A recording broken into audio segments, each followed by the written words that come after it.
Welcome, everyone. Welcome, everyone. Thanks for joining us. If you're here to learn from our friends at Syracuse University about their roadmap to scaling a micro-credentialing initiative, you are officially in the right place. We're going to wait for some folks to join. I see many of us are entering the room. Please do say hello in the chat. Let us know where you're calling in from today. And for folks just joining, welcome to the webinar. We're here to discuss scaling microcredentials with the team from Syracuse University and unpack their blueprint for success. My name is Laura. I'm calling in from sunny Baltimore, Maryland, and I'm on the marketing team here at Accredible. Before I turn it over to my colleague Mark and the team from Syracuse, a couple of housekeeping notes for us. We are reserving time at the end of the presentation to answer your questions live. So please submit those using the Q&A function at the bottom of your screen. And we'll answer the more straightforward questions directly and then save those that are best addressed live for the end of the presentation. Next, this session is being recorded and will be sent to all of you via email in the next 1 to 2 days. And lastly, along with the recording and in keeping with the theme of today's discussion, you'll also receive a shareable digital badge from Accredible.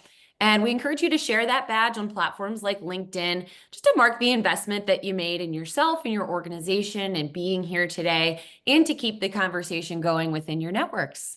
So with that, let's dive in. I'm happy to turn the mic over to my colleague, Mark Fiola. Thank you, Laura. Hello, everybody. As Laura mentioned, my name is Mark Fiola. I am part of our customer success team here at Accredible. I am excited to chat with two of my favorite people that I get to interact with, Art and Allison. I get the privilege, and yes, I do consider it a privilege and honor to serve as their customer success manager for Syracuse University. I do think today is an important conversation that I'm excited for everyone to partake in. It's a topic that seems to continually come up in conversations, especially from some of our newer customers that may be coming out of onboarding or those looking to expand their credentialing initiative across organizations or maybe into other departments. And so scaling, but more importantly, scaling with purpose takes a lot more planning and organization than you might expect. And so I'm happy that Art and Allison are going to share their success story with you all. I think they are a great example of really having the foresight and the vision of what they wanted their credentialing solution to look like, even years down the road. And so I think it's probably a good opportunity for us to hop in here. Art, can you sort of set the stage for us in terms of just a high-level overview of the microcredentialing program and really just this current state of where you're at right now? Sure, Mark, thanks. Welcome, everybody. I think the best way to start is to say that we are scaling, but we are in the early stages of the microcredentialing program at Syracuse University. It's through the College of Professional Studies, and that college is particularly charged with the mission of addressing non-traditional things and non-traditional education for populations that are in various ways different from the traditional residential population around the university. That being said, we do provide a number of services to the university, and so the microcredential processing that we do is actually one of those services. We have a specific number of organizations throughout the university that we call colleges and schools. And then we have other units that we're working with throughout the university as well. And those university units may be administrative, they may be centers and so forth. So we're working with a number of those. Right now, we have really about 5 separate units that we're working with, particularly in the global sense. We have, for example, the College of Professional Studies, our own college, the Maxwell School of Citizenship and Public Affairs, then the D'Anello Institute for Veterans and Military Families, which is a Northeast regional center that actually is embedded within Syracuse University. We recently started working with the College of Engineering and the College of Arts and Sciences. And then we've grouped a bunch of these together, including engineering and arts and sciences, into what we have as a general kind of category. And those have to do with the grad school and other types of, like the libraries and so forth, that we've grouped together as a Syracuse University general group. So altogether, those are the kinds of, it's a sort of penetration that we have throughout the university. Since the last year, we've issued about 14,000 credentials, and we're growing rapidly. A lot of these credentials are coming from these newest members of the university that we've partnered with. And so it's a satisfying thing, and yet, as anyone will tell you, scaling has its own advantages and disadvantages. So we didn't get there overnight, but you know, we'd enjoy sharing some of our journey with you. Yeah, really great milestones, I think, to be proud of. It's been a blast watching this vision come to life over the last year or so. I know I've enjoyed watching the growth and the expansion into some of these other departments. I remember when you first came out of onboarding, it was like, hey, we're starting with the professional studies. You kept telling me, we're going to grow, we're going to grow. And I'm like, Art, it's taken forever. What's going on here? So yeah, it's been awesome to witness and just see the overall excitement within the university. Art, I think in some of our off-topic conversations about your background, you arrived in your position a couple of years ago, I think 2021. What would you say some of the, early conversations and considerations, or maybe some goals that you sort of put together as you envision what things might look like down the road? Absolutely. One of the first things that was important to me as I was given charge of what then was called executive development was to check around the university and find out what people thought about that. And the more I talked with people around the university who were in roles that essentially brought to bear a number of different kinds of non-credit programs or professional development programs, executive seminars and workshops, et cetera, it became apparent that there were some fundamental things that were needing to take place at Syracuse in order to be able to really scale this rapidly. At the same time, the chancellor wanted our college to really focus on these particular kinds of areas for workforce development, underserved communities, and so forth. So there was this tug on the one hand about being able to be more resilient in the community, and at the same time, trying to figure out, well, how are we doing it today, and what are the things that we need to do differently? What was interesting about the College of Professional Studies is that everybody came to the college for the issuance of paper certificates that had to do with the actual non-credit seminars that were going on. And we also made sure that at least some of the things that were recorded in terms of the transcripts were done through our college. We actually are the place where people define CEUs. And so if there's a workshop or a seminar that somebody wants to award CEUs, it's through the College of Professional Studies. So I began to see the role as being, well, this is another service that we need to establish. And just about everyone I talked with said, we'd love to issue badges, but we don't know how, and we're trying to figure out the best way to do that. So that's what put everything together. And when I went out into the field to do some research, the word microcredentials came up. And so we were one of the first colleges and universities to be able to have an office of microcredentials. And our dean was a little bit shy about that whole thing. He's like, are you sure this is a term that's going to stick? But fortunately, it sounds like it did. And it's the kind of thing that we're proud of the fact that we can call ourselves part of that process again. And I think one of the things that's most important here is that what we're doing now is directly related to all the different people we talked with. And so all the people that I named in terms of the different units of the university, those were all part of that process that we established at the beginning. So what we did in the early stages of things was to come to a common understanding of what we needed to do in order to be able to allow people to establish these digital badges and create micro-credentials throughout the university on a scaled up basis. And that I called the Digital Badging Council. And that particular group of people were really the thought leaders about the university that established for us what are really the procedures and the overall approaches that we take with micro-credentials in general and digital badges in particular. So that Digital Badging Council has been interesting. It's taken root in a number of the different schools that we're working with, and they have their own local copy of the Digital Badging Council, and that allows them to have much more governance and much more of an approach that's procedural and controlled by policy and so forth along the way. So it's been an interesting process, but the workforce development, lifelong learning, overall need to be able to package skills in a way that is market relevant. All of that is really a way that gave us root to start this. And then our job, we saw, is standardizing, making things easy to do, enabling the rest of the schools and colleges to be able to do what they really wanted to do all along.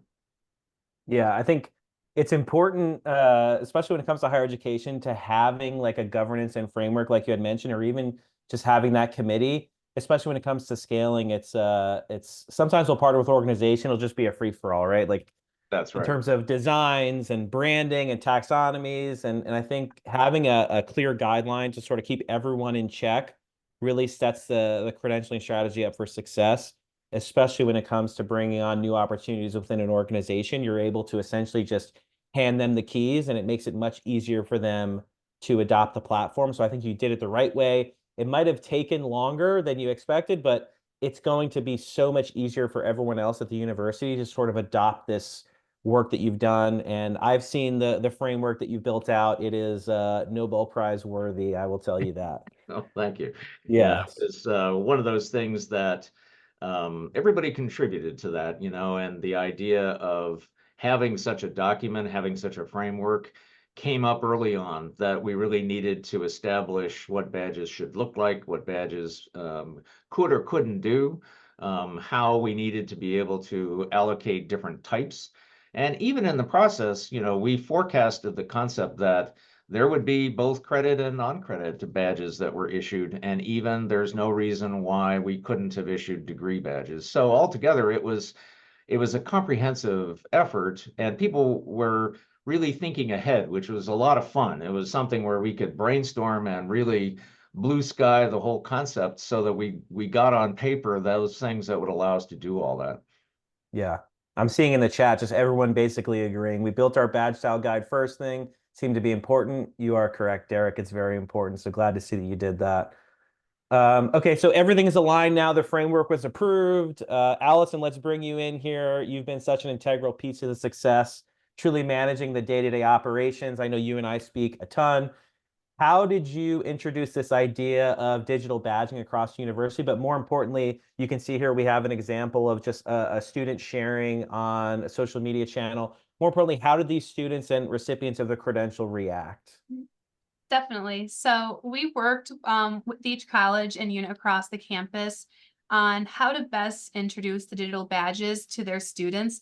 They all have unique life cycles, unique courses, unique programs, and we really wanted to make sure we did it the best way for them, because there really is no cookie cutter approach that works across the board with the students. So we worked with them to find the best timing during the course and program to introduce the badge, explain the benefits, and to show them how to actually use it. We really wanted to make sure it was personalized to the student and their experience. It's their school, their college, that brand, and it's personalized to them in their program and their unique situation within Syracuse University. And so far, we've been receiving really good feedback from our partners across the campus, as well as the students themselves. Yeah, I think people think it's simply just issuing a credential, but there is some sort of education piece that has to happen to encourage these folks to share and engage with the credentials. And so I think you guys did a great job of doing that. Just in general, credentialing seems to be taking off. Maybe a few years back, it was more of a newer idea. And so if you were credentialing years ago, you were an early adopter, but it's becoming more and more almost required from learners to be able to receive these verifiable credentials that they can use in their personal lives, whether it be for upskilling or careers or memberships and associations. A lot of our newer customers, when we ask, so what's really driving this? A lot of the answers we get point towards the learner and how the learners are asking for the credentials now. And it's really just been a wild ride over the past decade or so for us here at Accredible with the insane growth that we've seen. Let's transition into a topic that may be of interest to some of our attendees today who are looking at Accredible as maybe an alternative solution to their needs as it stands right now. So Allison, I know as you began to scale, you ran into some technical difficulties that sort of led to your search for a new provider, which ultimately had you switch to Accredible, which we're super happy about. What do you think were the driving factors in choosing us, and what exactly were you looking for in a partner? Yes, definitely. So when our department was created, our college was already signed with the different platforms. So we kind of took the reins from there and proceeded. And as we were going through the work with the framework and the governance and started to scale, we quickly realized that this was just not the best fit for us.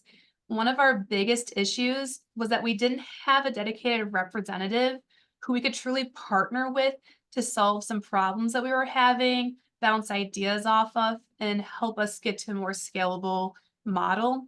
Instead, we had a generic inbox that would email, and maybe someone would respond to us in a few business days.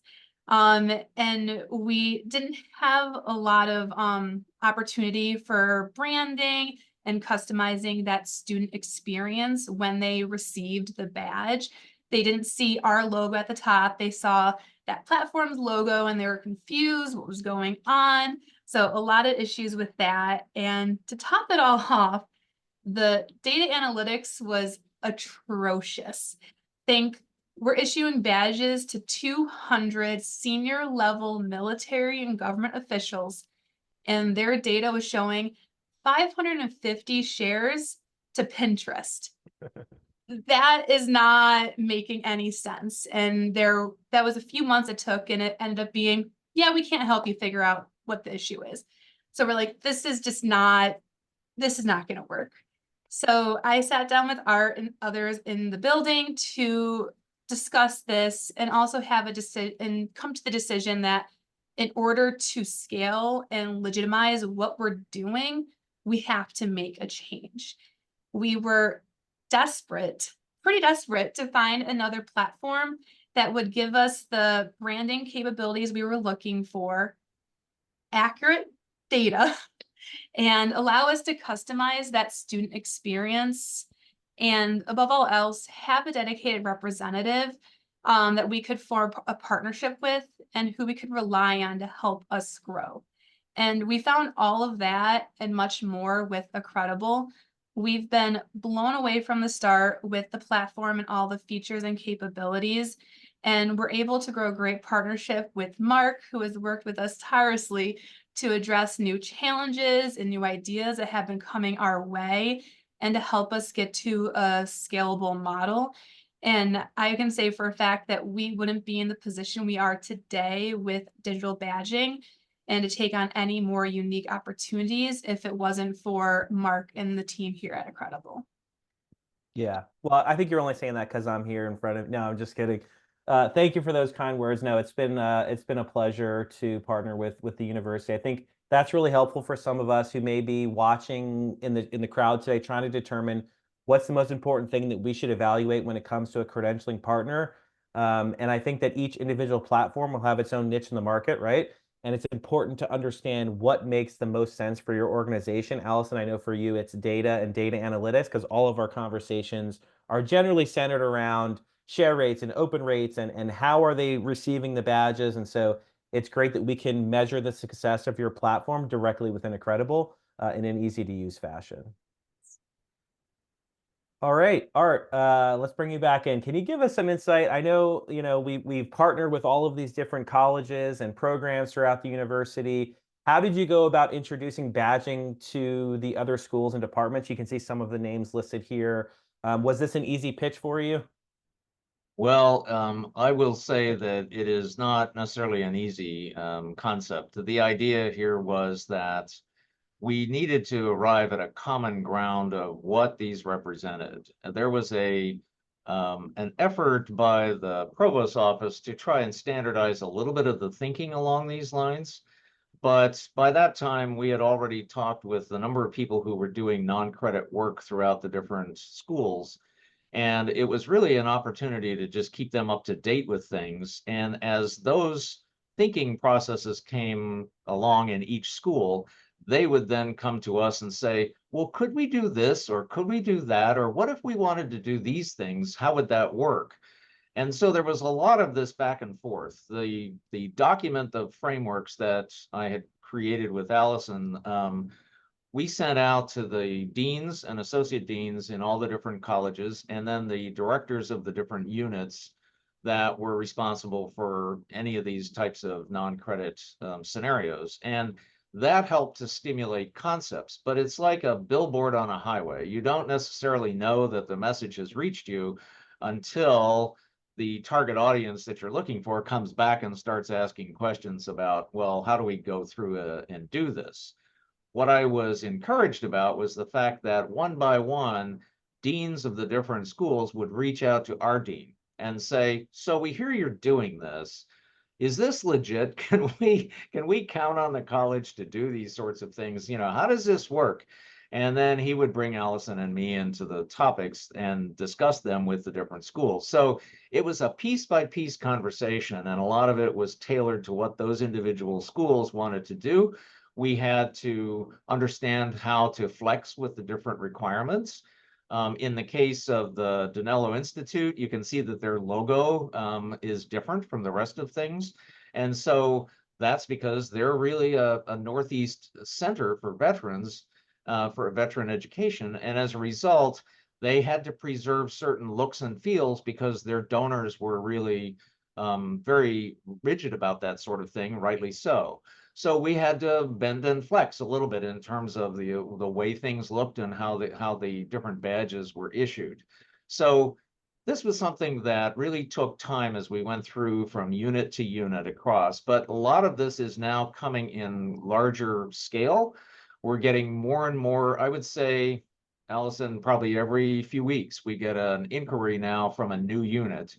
Our latest being the College of Engineering, where they were talking about bridge programs and how could we issue badges for these bridge programs that they were using for their degrees. So, you know, in some ways it's been very rewarding, but in other ways, fortunately, it's kept pace with our ability to scale, and I think that that's important as well. Don't advertise altogether across the university, because at that stage you'd be you have to be careful what you're wishing for. This way, it was a more organic growth and something that we could handle, and we adjusted our platform with Accredible to be able to handle the different things along the way.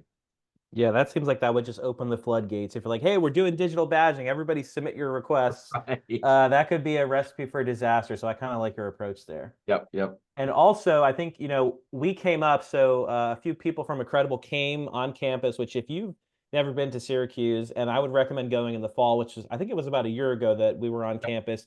We did a lunch and learn with Art and Allison and some of the other colleges that are on the fence in terms of actually adopting credentialing. And I think it was a great opportunity to get, you know, subject matter experts in the room and help them get over the fence in terms of adopting that platform. And of course, you know, we had a great dinner. Really makes me miss the food of the Northeast living here in Texas. So it was a great visit as well. Well, and I think that what was good about that particular event was it's an example of what we were looking for in terms of a partnership, because basically people were asking us, well, can we count on these things? You know, how does it work? What's the technology behind it? What is the future for the field of microcredentials and digital badging in particular?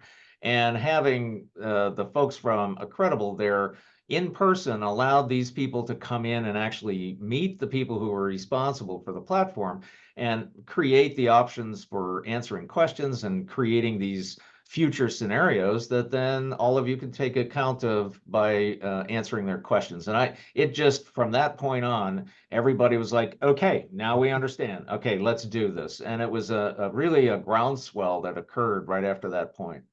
Yeah, it was almost like it lit the fire, basically. That's right. This is my favorite topic. So let's talk about something that's near and dear to my heart. As I know, you've been on the fence for a while in terms of introducing credit-bearing credentials. We went over a lot of milestones to get there. I know I've been on your case, so I apologize for that. But a lot of higher ed institutions are always asking and they're evaluating whether they should adopt a strategy. But what do you think it took to finally get the green light and ultimately moving forward with offering like credit-bearing credentials? One of the things that was in our framework was the fact that the digital badge is a marker. It's an actual affirmation of the fact that someone has achieved something.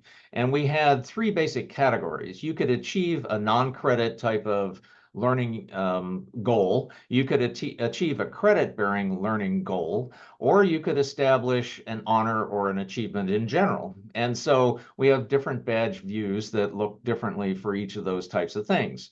Well, we started out with the non-credit and with some of the honorable achievement type things that we were issuing for the badges. But then it began to come up, why couldn't we, in the true sense of the term microcredential, why couldn't we establish credit-bearing badges? So our first establishment of that really comes from groupings of courses that were thought to be market relevant. And this is really where I would advise that anybody in this space really needs to focus on market relevance as the way to establish what the badge actually looks like. So we in the College of Professional Studies particularly grouped together several different coursework from our degree programs that if you just take these three courses, you'll have a grounding in subject X. So whether it's project management or different kinds of computer coding, you know, things like that. And that becomes a market relevant credit bearing microcredential. So it's the first step that people are willing to say, well, it's typically an unbundling, you know, type of scenario from a degree program that allows you to take this first step. And that's really been the concept that gave us the start. And so from that point, it began to occur to people, well, what's the limit in this? Could we do anything in terms of a credit-bearing badge? And it was not much of a leap before the Maxwell School said to us, we'd like to issue a badge for our degrees. And we went back and forth with them about the possibilities. And of course, that would be possible to do, because again, if it's a marker, then it's no different than a diploma. But we weren't going to say, we're going to do this instead of a diploma. It was, if you've already received a diploma, then you can ask to receive a badge. And that was basically like the final crowning point, because we weren't competing with diplomas, we were just adding to it and providing an official way for people to share things that were degree-based, but at the same time, not something that competed with the actual official diplomas or even the e-diploma or the e-certificate that you could get if you were just simply applying through our registrar's office. So it was this complex, you know, threading of the needle that we had to do. And I must say that it's now gone to the point where we are not necessarily was our goal to be a leader in the field, but I just didn't want to prevent people from doing it. And now the university is like, no, this works. This is okay. We can do credit bearing things as well. So I'm very pleased about how it all turned out.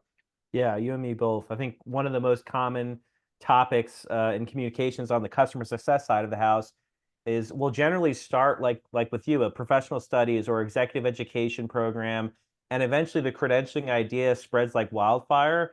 And now we're starting to see a lot of credit-bearing use cases on the platform. As you mentioned, diplomas, bachelor's and master's degrees are getting issued on the platform. I know that if someone asked me where my bachelor's degree was, I'd probably have to call my mom and dad and ask them to go digging in my room. But if it was digital and I could access it anywhere, you know, that'd be really valuable to me as an alumni as I continue to apply for jobs. Well, here is a verifiable credential that shows that I did receive a bachelor's degree from X university. That's right. Have the students given any feedback in regards to this new change that you've kind of adopted? Allison, you've talked with a few of the students that you've established the contact with. I'll let you go first on that one.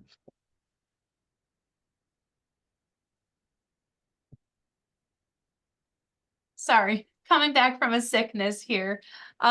Yes, all the students that I have talked to and the different partners thus far have been really seeing that a lot of them are really enjoying this opportunity, specifically for the credit-based badges. I know I spent a lot of time with my friends at Maxwell, and They've been hearing nothing but good stuff from their students, and they love being able to share the digital credential on their LinkedIn page specifically, as well as their own website about their degree that they have earned. Yes. Yeah, and I think that the thing that I hear is from the different leaders that we're working with in the different schools, they've come back to tell me that this is going over very well. And it's interesting because it's going over so well that people are I would have to say they're relieved that it went well, because they're communicating to us this like, okay, this is working. Let's talk about the next thing we want to do, and that's just opened up more and more discussions. And that wouldn't have happened had it been something negative that went through the process. This positive view that Allison's talking about is something that's permeating upwards in the channels so that the leaders around the university are now well aware of the fact that this is going on and that it is a positive thing for students to be able to receive these badges. So it's a self-motivator for a lot of different things, including the leadership of the university to keep this rolling. Yeah, I agree 100%. I think we're about 30 minutes in. Let's try to wrap it up and put a bow on sort of lessons. If you were to summarize this webinar today, what would you consider to be the top 3 to 4 most important lessons that you learned throughout this process that you'd share with our guests today who may be looking to implement a similar program? Well, I think that one of the biggest things that we want to make sure people understand is that the alignment and the governance of how this works within the university needs to be positively aligned.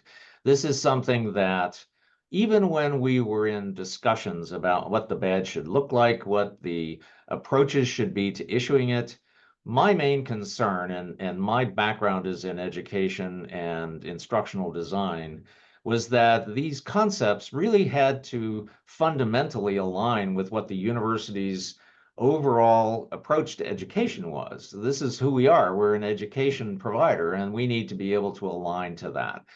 And then, of course, the biggest thing that universities are most concerned about is who's doing it and why are we doing it there? And the fact that we were establishing the governance document, that we were saying we want to be careful about how we do this, we will talk with people about going forward, that made a significant amount of difference. So that's why I really think that the alignment and the governance is really what's significant here. The actual design framework itself, I would encourage people to think about what they want their institution to be able to do with these digital credentials. And that's something that when we early on thought about it, we came up with a framework that would allow many different things.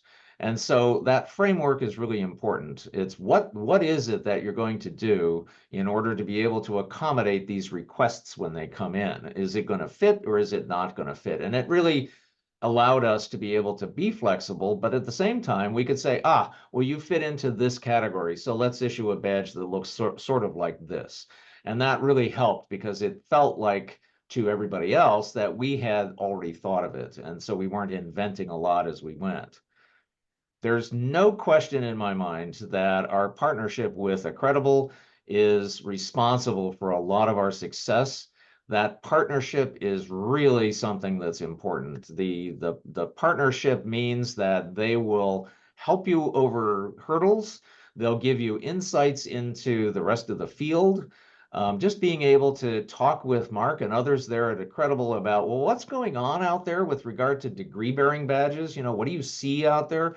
Those are things that really helped us when we went back then into the discussions with the schools and colleges to be able to say, well, our understanding of the field is X or Y, and therefore that partnership really helps us with that. Not only is the ability to issue the badges critical, but the nature of how dedicated that partner is to the overall integrity of the badge and the overall concept of the microcredential, I think is really, really important.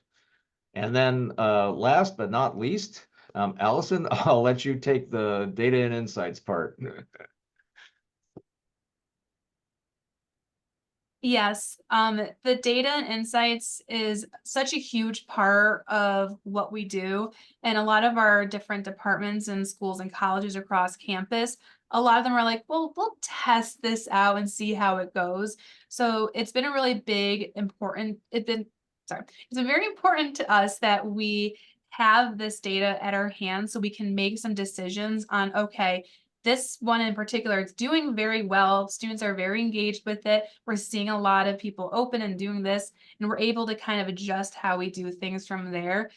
So it's just been a tremendous asset for us to have, as well as it also legitimizes what we're doing when it comes to digital badging and how we can how other colleges can leverage this to get more engagement with their university.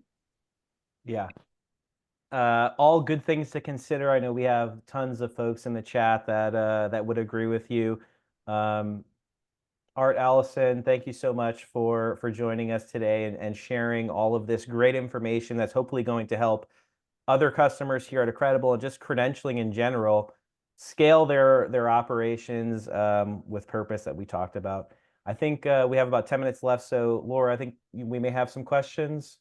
Yes, absolutely. Thanks to everyone who submitted your questions. First, question for our panel. Patrick Daly shared an article in the chat, thank you, highlighting some of the technical challenges for recipients of microcredentials, and particularly due to limitations of HR software that are used by organizations to either accept or scan resumes and applications.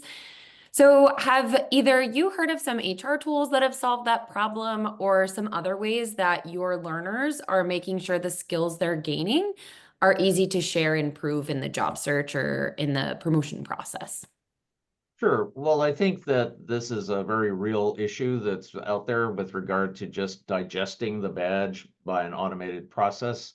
And not every process can do that. And there's a lot of concern over the fact that, well, when we issue badges, who's going to be able to see them? And if we have a resume that's filled with badges, what is that going to do to the automated scanners that go through the different resumes?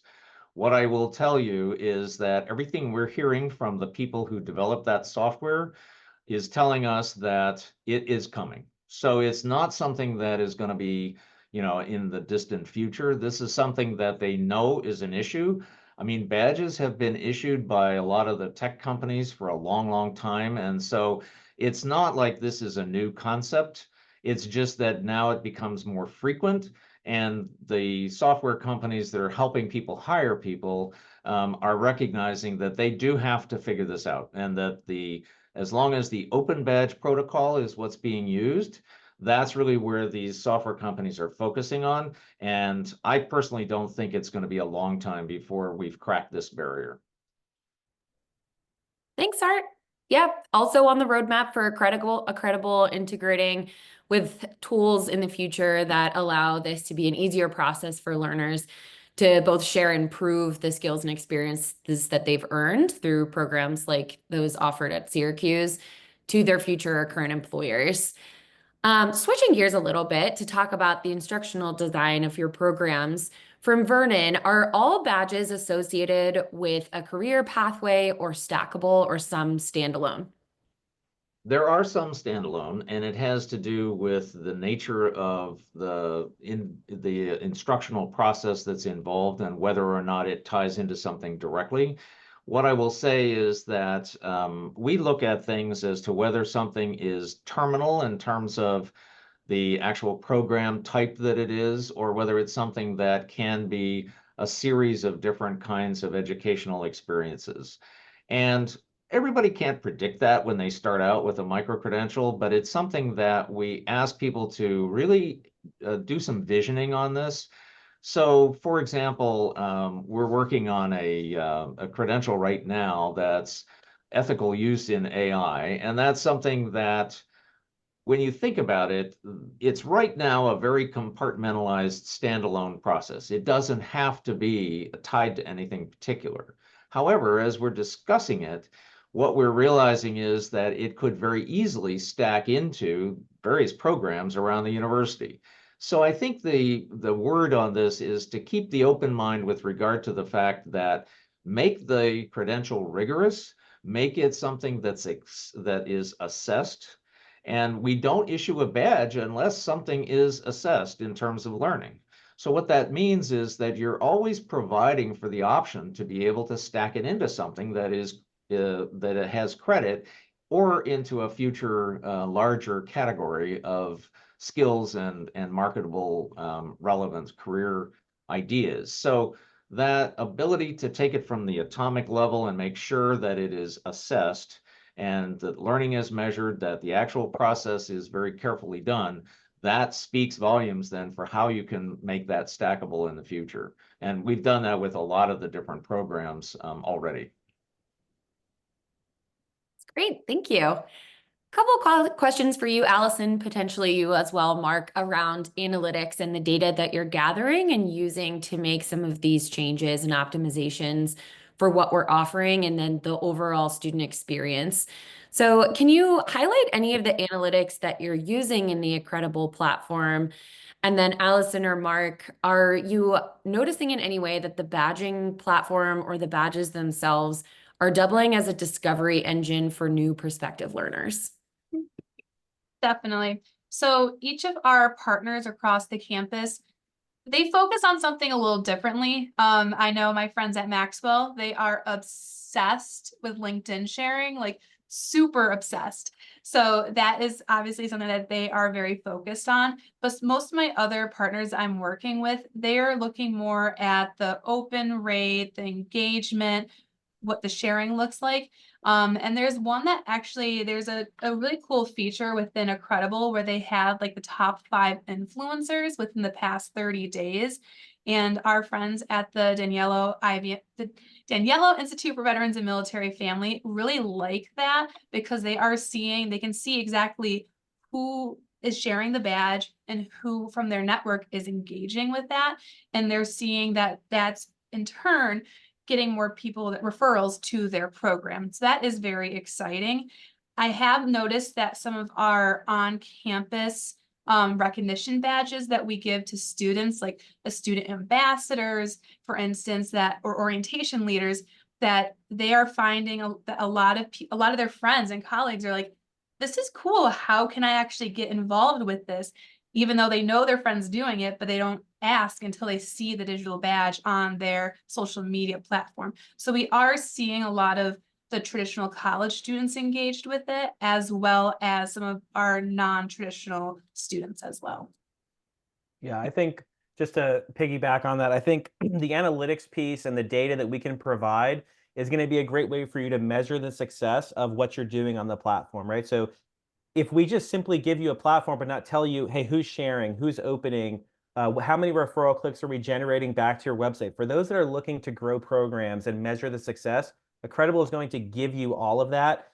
And a little plug for our customer success team, we will meet with you individually, hold quarterly business reviews, and look at the data and see if we see any trends. Maybe we're not hitting the goals that you're looking for. Well, what type of email campaigns can we set up in the system?